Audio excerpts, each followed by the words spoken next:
예, 오늘 한 해의 마지막 주를 맞이해 가지고 하나님의 말씀을 저희가 듣습니다. 그래서 전도서 전체를 한번 다루어 보려고 합니다. 그렇지만 아주 잘 요약해 가지고 다루려고 합니다.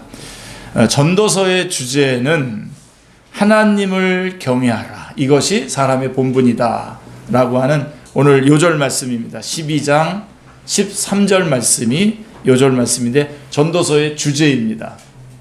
하나님을 경외하라, 이것이 사람의 본분이다. 예. 자, 전도서는 다윗의 아들 예루살렘 왕 전도자의 말씀이라 라고 이렇게 시작이 됩니다. 여러분들이 좀 여기서 뭘 감추고 있는지 여러분들이 금방 찾아낼 수 있을까요? 다윗의 아들 예루살렘 왕 전도자의 말씀이라 이렇게 말씀하고 있습니다. 그렇게 하면서 시작을 하고 있는데요.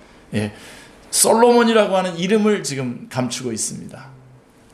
자, 왜 그랬습니까? 자, 하나님께서 솔로몬을 전도자로 세우신 데는 인간이 헤아릴 수 없는 깊은 섭리가 그 안에 있는 것입니다. 3장 11절에 보면요. 전도서 3장 11절에 보면 하나님이 하시는 일의 시종을 사람으로 측량할 수 없게 하셨도다 라고 이렇게 말씀하고 있는데, 이것이 바로 전도자 자신을 두고 하는 말로 여겨집니다. 자, 왜냐하면 솔로몬의 타락이라고 하는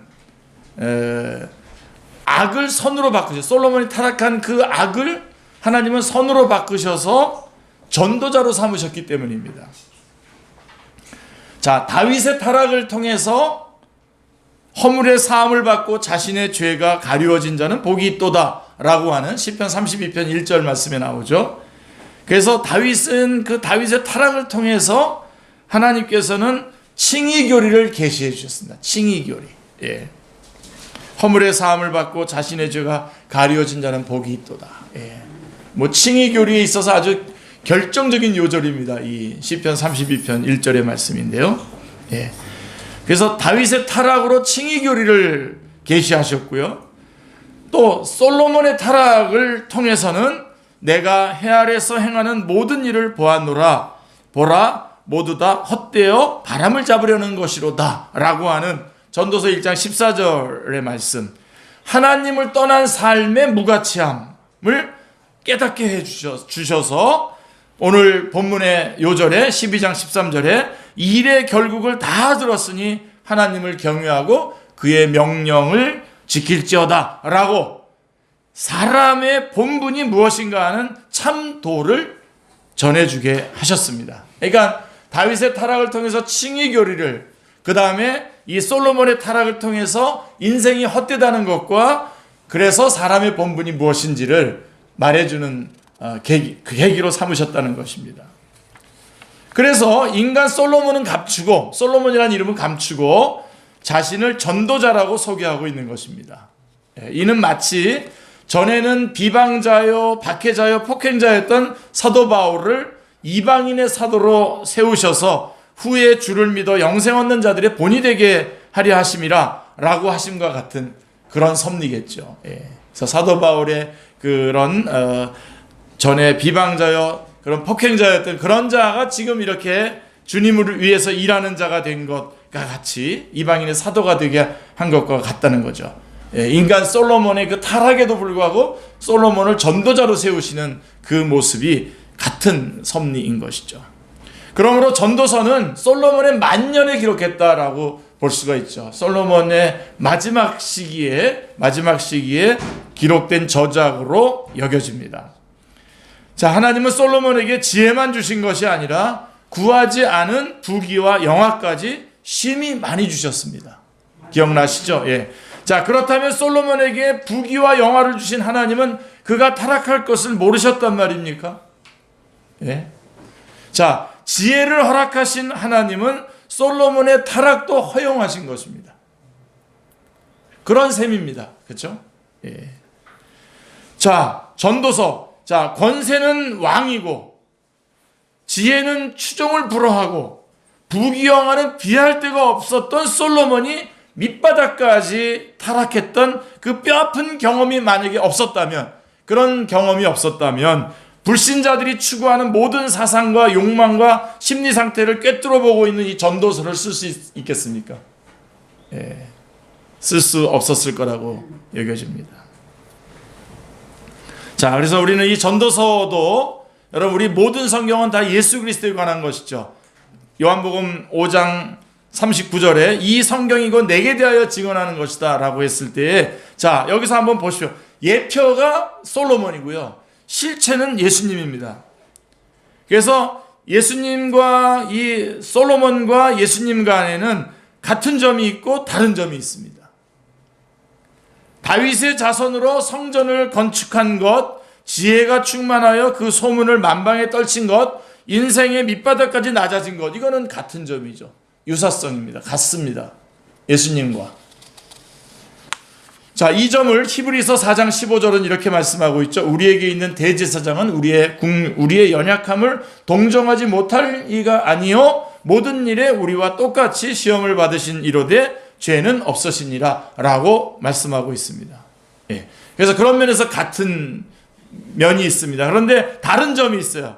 자, 다른 점은 뭐냐면 솔로몬은 자신의 죄로 말미암아 시궁창까지 타락해서 인생의 고락을 경험했지만, 우리의 전도자 되시는 예수 그리스도께서는 우리의 죄를 인하여 우리의 연약함을 동정하시는 분, 히브리서 4장 15절, 그리고 자기를 낮추시고 십자가에 죽기까지 낮추신 분이십니다. 빌립보서 2장 8절의 말씀입니다.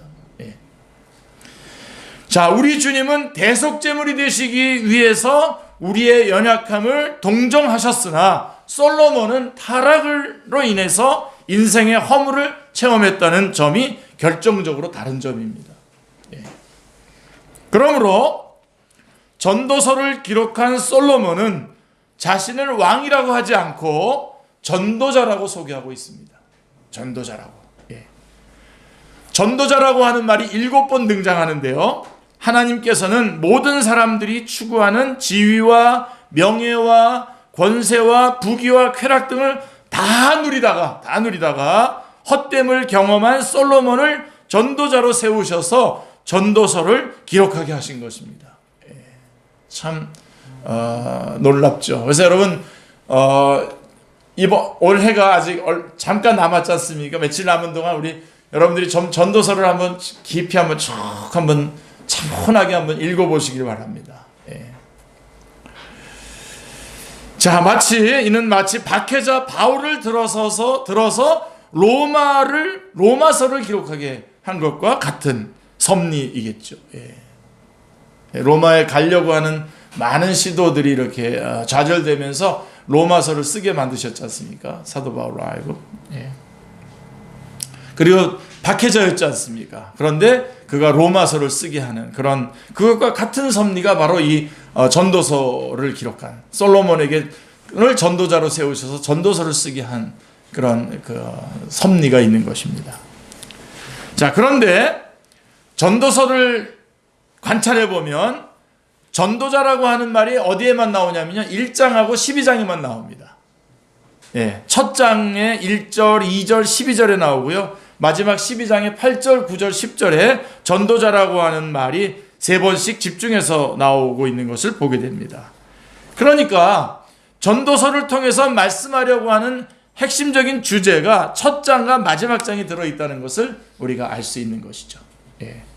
그래서 이는 전도서를 이해하는 데 아주 중요한 요소가 되는데요. 그러면 첫 장, 1장의 요지가 무엇인가요? 자, 1장 14절에 보면 이런 말씀이 있어요. 내가 해 아래서 행하는 모든 일을 보았노라. 보라, 모두가 헛되어 바람을 잡으려는 것과 같도다 라고 말씀하고 있습니다. 모든 게, 해 아래에 있는 모든 것들이 헛돼서 다 바람을 잡으려는 것과 같도다. 바람 못 잡죠. 예. 해 아래서 행하는 모든 일이란 하나님을 떠난 불신자들이 추구하는 삶을 가리키는 표현인 것입니다. 예. 그러니까 전도서가 지금 계속 말하려고 하는 것은 결국은 예수님 믿고 예수님 믿는 그 믿음 안에서 살아야 된다라고 하는 것을 계속해서 말씀하고 있는 겁니다. 예. 자, 그러면 마지막 장. 자, 1장의 요지가 하나님을 떠난 불신자들이 추구하는 삶을 해 아래서 행하는 모든 일들이라고 하면서 표현했는데요. 12장의 결론은 뭡니까? 12장 12장 13절에 일의 결국을 다 보았으니, 다 들었으니 하나님을 경외하고 그의 명령들을 지킬지어다. 이것이 모든 사람의 본분이니라 라고 말씀하고 있는 것입니다. 자, 전도서는 이 두 말씀을 전해주기 위해서 기록이 되었다고 해도 과언이 아닙니다. 자, 그러면 이제 2장부터 11장은 뭘까요? 2장부터 11장의 내용들이 무엇일까요? 불신자들이 추구하는 삶의 무가치성이 2장부터 11장에 쫙 나옵니다. 그리고 헛되고 헛됨을 진술하는, 하나님을 떠나고 하나님을 경외하지 않고, 다시 말해서 구속사적으로 얘기하면 예수 그리스도를 믿지 않고 살아가는 그 삶이 헛되다고 하는 것을 2장부터 11장에 계속해서 말씀해 놓고 있는 것입니다. 그러므로 우리가 이 말씀을 읽을 때, 전도서의 말씀을 읽을 때에 통찰력이 필요하게 됩니다. 전도자가 자신의 현재의 신앙 고백과 그가 타락했을 당시에, 즉 불신자의 입장에서 진술하고 있는 과거의 심경을 토로하고 있는 점을 분별할 수 있어야 한다는 점입니다. 이게 섞어서 읽으면, 이거 헷갈리고서 읽으면은 이거 솔로몬 이거 완전히 정신분열증 환자 아니야? 이렇게 생각하게 됩니다. 한번 생각해 보세요. 3장 21절에 이런 말씀을 해요. 인생들의 혼은 위로 올라가고 짐승의 혼은 아래에 곧 땅으로 내려가는 줄을 누가 알냐? 라고 하는, 이게 회의론자가 하는 말이 아닙니까? 회의론자와 같은 이런 말을 하더니 12장 13절에 와서는 일의 결국을 다 들었으니 하나님을 경외하고 그의 명령들을 지킬지어다. 이것이 모든 사람의 본분이니라. 어떻게 이렇게 말할 수 있습니까? 구분을 해야 됩니다. 그러니까 1장에서 이제 전체적으로 모든 인생의 모든 것들이 헛되다라고 하는 것. 그리고 2장부터 11장은 그 헛됨의 그런 많은 이야기들을 쭉 하고 난 다음에, 그래서 12장에 와서는 그래서 이 모든 일의 결국을 다 들었으니 이제는 하나님을 경외하라. 이게 사람의 본분이다. 이렇게 말씀하고 있는 것입니다. 그걸 구분해서 보지 않으시면 이 솔로몬, 이 전도자가 정신분열증 환자 같은 그런 느낌이 듭니다. 그러므로 2장에서 전도자가 타락했던 당시의 진술 내용, 2장만 좀 살펴본다면 이렇게 얘기합니다. 천하 인생의 종신토록 생활함에 어떤 쾌락인지 알까 하여. 3절에 그리고 노래하는 남녀와 인생들의 기뻐하는 처와 첩들을 많이 두었노라. 하나님의 사람이라고 볼 수 없죠. 그 다음에 10절에 보면 2장 10절에 무엇이든지 내 눈이 원하는 것을 내가 금하지 아니하였도다 라고 말하고 있습니다. 완전히 타락한 모습을 그대로 표현하고 있는 것을 보게 됩니다. 즉 세상 사람들이 추구하고 있는 모든 것을 마음껏 누려보았다는 것입니다. 자, 그래서 얻은 결론이 뭐라고요? 2장 11절에 이렇게 말합니다. 그 후에 내가 생각해 본즉 내 손으로 한 모든 일과 내가 수고한 모든 것이 다 헛되어 바람을 잡는 것이며 해 아래에서 무익한 것이로다 라고 말씀하고 있는 것입니다. 오늘 우리는 이 한 해에, 그것도 2020년은 그냥 한 해가 아니라 정말 우리에게는 정말 굉장히 많은 것을 생각하게 하는 그 한 해를 여러분들이 마무리하면서 이 전도서의 말씀을 여러분들이 깊이 곱씹으시길 바랍니다.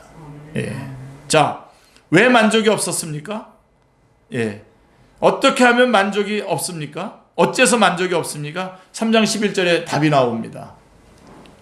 사람들에게는 영혼을 사모하는 마음을, 하나님이 사람들에게는 영혼을 사모하는 마음을 주셨기 때문이다. 그러니까 이 땅에서 만족할 수가 없어요. 영혼을 사모하게 하시는 마음을 주셨단 말입니다. 그러므로 영혼의 안식이 없는 삶은 허무한 뿐이고요. 영혼의 갈증은 세상적인 것으로는 채워지지 않기 때문에 만족할 수가 없는 것입니다. 이런 맥락에서 전도서에는 해 아래라고 하는 말이 29번 나오고요. 헛되다라고 하는 말이 39번이나 나옵니다. 이게 핵심적인 역할 안에 해 아래에서 하는 모든 것들이 헛되다라고 하는 것이 전도서가 계속해서 2장부터 11장 안에서 계속해서 말씀하고 있는 것입니다. 자, 그러면 어찌하여 이처럼 인생은 헛되게 되었나요? 아주 정답이 여기 아주 7장 29절에 아주 분명하게 나와 있습니다. 내가 깨달은 것은 오직 이것이라. 7장 29절에 곧 하나님은 사람을 정직하게 지으셨으나 사람이 많은 꾀들을 낸 것이니라 라고 말씀하고 있습니다. 타락의 결과라는 겁니다. 타락의 결과로 인생이 이렇게 헛되게 되었다는 겁니다. 하나님은 사람들을 정직하게 지었지만 사람들이 많은 꾀들을 낸 것이다 라고 말씀하고 있는 것입니다. 그러므로 이 해 아래라고 하는 말은 자연인, 즉 육에 속한 자의 삶을 가리키는 표현입니다. 헛되다라고 하는 말은 허무주의의 그런 독백이 아니라 하나님을 떠난 삶의 무의미, 무가치성을 나타내는 말인 것이죠.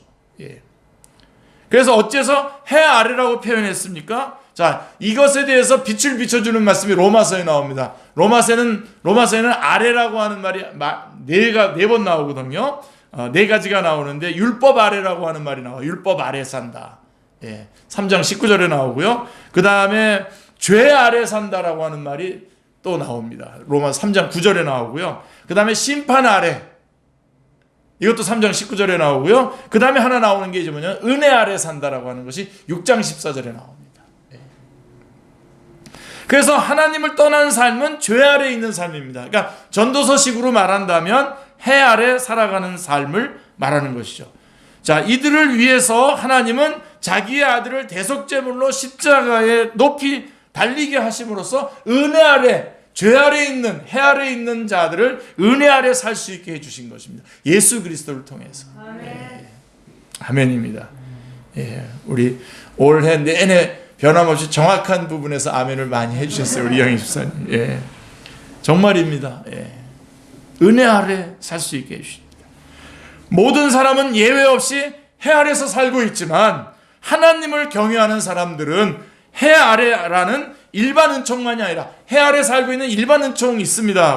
우리도 하나님을 경외하는 사람들도 해 아래 사는 일반 은총이 있습니다. 그러나 그 일반 은총만 가지고 살아가는 것이 아니라 은혜 아래라고 하는 특별 은총 아래 살아가는 사람들인 것입니다. 아멘. 자, 이런 맥락에서 전도서의 구조를 잘 관찰해 보면 해 아래 모든 것이 헛되고 헛되다. 그러니까 하나님을 경외하라라고 하는 내용의 4개의 단락으로 이루어져 있습니다. 이 중간 부분이요. 근데 첫 번째 단락의 결론이 이겁니다. 3장 14절입니다. 3장 14절에 보면 첫 번째 단락의 결론은 하나님께서 행하시는 모든 것은 영원히 있을 것이라 그 위에 더할 수도 없고 그것에 덜할 수도 없나니 하나님이 이같이 행하심은 사람들이 그의 앞에서 경외하게 하려 하심인 줄을 내가 알았도다. 첫 번째 단락의 결론이 3장 14절입니다. 하나님이 이같이 행하심은 사람들이 그의 앞에서 경외하게 하려 하심을 인 줄을 내가 알았도다. 그 다음에 두 번째 단락의 결론은 5장 7절에 나오는데요.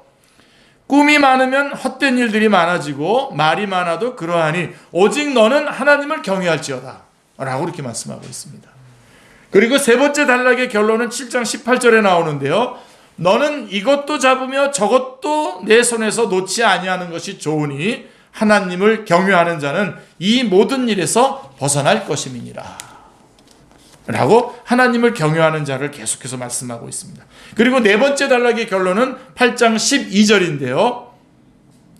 죄인은 100번이나 악을 행하고도 장수하거니와 또한 내가 아노니 하나님을 경외하여 그를 경외하는 자들은 잘 될 것이요 이렇게 말씀하고 있습니다. 그러면서 8장 13절에는 이렇게 말씀하고 있습니다. 악인은 잘 되지 못하여 장수하지 못하고 그날이 그림자와 같으리니 이는 하나님을 경외하지 아니함이니라 라고 경고하고 있습니다. 그래서 도달하게 되는 결론이 뭐죠? 12장 1절에 도달하게 됩니다. 오늘 여러분 성경을 열심히 찾아보셔야 됩니다. 전도서 12장 1절에 보면 너는 청년의 때에 너의 창조주를 기억하라. 곧 곤고한 날이 이르기 전에 나는 아무 낙이 없다고 할 해들이 가깝기 전에 그렇게 하라고 권면하고 있습니다. 그러면서 12장 13절에 일의 결국을 다 들었으니 하나님을 경외하고 그의 명령들을 지킬지어다. 이것이 모든 사람의 본분이니라 라고 하는 총 결론에 이르게 된 거죠. 그러니까 계속해서 한 단락마다 하나님 앞에서 경외하게 하려 하심이라. 오직 너는 하나님을 경외할지어다. 그 다음에 하나님을 경외하는 자는 이 모든 일에서 벗어날 것이다. 하나님을 경외하여 그를 경외하는 자들을 잘 될 것이요 라고 이렇게 말씀하고 난 다음에 마지막 12장 13절에 가서는 하나님을 경외하고 그 명령들을 지킬지어다. 이것이 모든 사람의 본분이니라 라고 하는 총결론에 이르게 되는 것입니다. 그러면 일의 결국을 다 들었으니 하나님을 경외하라고 하는데, 자, 그럼 어떻게 하는 것이 하나님을 경외하는 것입니까? 어떻게 하는 것이 하나님을 경외하는 것입니까? 이거는 아주 쉬운 것 같은데요. 아주 쉬운 듯 하지만 아주 중요한 문제입니다. 왜냐하면, 자, 오늘의 결정적인 말씀을 제가 하려고 합니다. 예수 그리스도 없이도 하나님을 경외할 수 있는 것처럼 말해서는 안 되기 때문입니다. 그러니까 하나님을 경외하라. 하나님을 경외하는 것이 사람의 본분이다라고 했을 때 하나님을 경외하는데 예수 그리스도 없이 어떻게 하나님을 경외할 수 있습니까? 예수 그리스도로 말미암아 구원받지 않은 자가 어떻게 하나님을 경외할 수 있습니까? 예수 그리스도가 자신의 주인이 아닌 자가 어떻게 하나님을 경외할 수 있습니까? 하나님 경외의 근본은 하나님과 화목해야만 가능한 것입니다. 하나님과 화목하는 것이 가능해지는 것은 예수 그리스도의 구속 이외에는 다른 방법이 없습니다. 내가 곧 길이요 진리요 생명이니 나로 말미암지께는 아버지께로 올 자가 없다라고 한 그 예수 그리스도로 말미암는 하나님과의 화목, 이것이 하나님을 경외하는 것입니다. 이 부분에 여러분 확고해야 됩니다. 그래서 전도서는 강력하게 얘기하는 겁니다. 예수님을 잘 믿어라 라고 하는 것을 말하고 있는 것입니다. 예수님을 믿고 하나님과 화목하고 그래야 하나님을 경외하는 건데 이것이 인간의 본분이라고 하는 것입니다. 그러므로 우리가 우선적으로 인식해야 할 점은, 하나님은 사람을 정직하게 지었지만 사람들이 많은 꾀들을 낸 것이다 라고 한 7장 29절에 타락한 인간은 하나님과 단절되어 있었다, 단절된 상태에 있었다라고 하는 것입니다. 그리하여 화목제물과 이것을 드려줄 중보자가 필요했던 것입니다. 그분이 누구십니까? 예수 그리스도십니다. 자, 그렇다면 무엇이 하나님 경외인가가 분명해집니다. 주님은 대답하십니다. 요한복음 6장 29절에서 하나님께서 보내신 일을 믿는 것이 하나님의 일이니라 라고 분명하게 말씀하고 있습니다. 하나님을 경외하노라 라고 한 주님 당시의 제사장, 서기관, 장로, 바리새인들이 어찌하여 심판을 당하고 멸망을 받았습니까? 그들이 예배를 드리지 않았기 때문이 아닙니다. 하나님이 보내신 자, 즉 화목제물과 이것을 드려줄 중보자를, 예수님을 배척했기 때문입니다. 그들을 향해서 주님은 이렇게 말씀했어요. 요한복음 8장 42절에서 하나님이 너희 아버지였으면 너희가 나를 사랑하였으려니와 이는 내가 하나님께로부터 나와서 왔음이라. 나는 스스로 온 것이 아니요 아버지께서 나를 보내신 것이니라고 분명하게 말씀하고 계십니다. 한마디로 말하면 하나님 경외는 예수 그리스도로 말미암아 가능하여질 뿐만 아니라 다른 방도는 없다는 것입니다. 예수 그리스도를 말미암아 하나님과 화목하게 하는 것이, 화목하게 되는 것, 그 길 이외에는 하나님을 경외할 수 있는 방법은 없습니다. 그러니까 이 전도서가 계속해서 그 해 아래 있는 인생의 모든 것들이 다 헛되다고 증언을 하고 난 후에, 그렇기 때문에 우리 인간은 이제 하나님을 경외하는 길밖에 없다, 하나님을 경외해야 하는 것이 인간의 본분이다 라고 말씀하고 있는데, 이것은 오늘 구속사적으로 이 예수 그리스도를 통해서 이것을 조명해 보면 결국은 예수님을 믿는 것이 하나님을 경외하는 삶이다 라고 하는 것이죠.